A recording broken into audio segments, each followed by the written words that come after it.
한동훈 법무부 장관님, 오늘 말씀하신 거 들어보니까 김건희 여사에 대한 도이치모터스 주가 조작 사건 관련하여 서면 조사는 있었다. 시기는 전 정권 시기다라고 얘기를 하셨어요. 네, 제가 그렇게 보고 받았습니다. 대략 언론 보도나 이런 것들하고 좀 종합을 해보면 21년 말이나 22년 초가 될 것 같고, 물론 정확히 특정은 못 해주시겠지만, 네. 그러면서 또 말씀하신 게 여전히 지금 수사가 진행 중인 사건이기 때문에 세부적인 내용을 여기서 얘기하는 것은 좀 곤란하다, 적절하지 않다는 말씀도 하셨습니다. 예. 그렇습니다.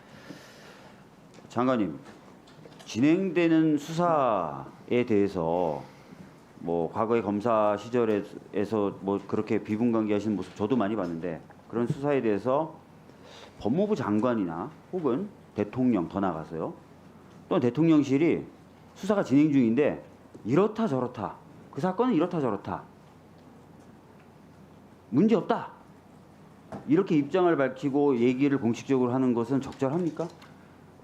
보통 이제 대통령실에 친인척과 관련하는 분들이 많은데 간략하게 말씀드리면 과거에 보면 이스타젯의 문재인 대통령의 사위 문제가 관해서 여기 계신 김의겸 의원께서 그거 아니다라고 입장을 내셨던 적도 있거든요. 그러니까 과거에 이런 일이 많이 있었는데 저는 가급적이면은 본인 개인이 하는 게 맞다고 봅니다. 다만 그것이 어떤 대통령실이라든가 이런 쪽에 직접적인 어떤 공격이라든가 방어 차원의 어떤 그런 문제가 있다면 어느 정도 말을 할 수는 있긴 합니다만, 가급적이면 본인 스스로 하는 것이 맞다고 생각합니다. 안 하는 게 맞죠. 그런데 지금 도이치모터스 사건 관련돼서 이미 대통령실에서 2번이나 입장을 냈어요.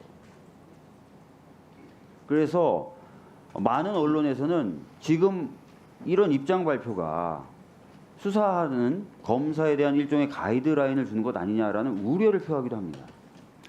이거는 우려기 때문에 장관님께서 굳이 여기에 대해서 과거부터 많이 있어왔고 거기에 대해 흔들리지 않을 것이라는 말씀드립니다. 그래서 수사는 굉장히 독립적이고 중립적으로 이루어져야 되는데, 대통령실이 저런 식으로 계속해서 입장을 발표하는 이 사안에 대해서 과연 검찰이 제대로 수사할 수 있을까라는 의구심이 드는 겁니다. 자, 거기다가 아까 김의겸 의원님이나 다른 의원님 말씀하셨던 것처럼, 자, 서면 조사도 있었고, 그러면 대충 서면 조사가 있은 후로부터 대략 1년이 지금 지났고, 지금 전 정권에서 탈탈 털었다는 말씀하시지만 정권이 바뀐 지도 이제 거의 1년이 다 돼가는데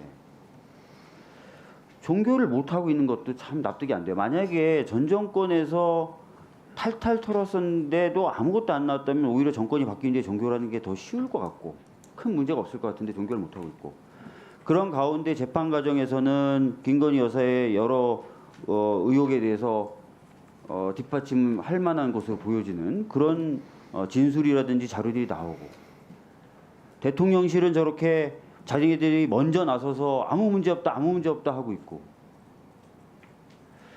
그래서 저희들은 이 수사가 좀 제대로 진행되지 못하고 있다, 갈 길을 잃고 있는 것 아닌가라는 생각을 하는 것입니다.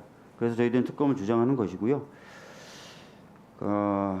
그렇습니다.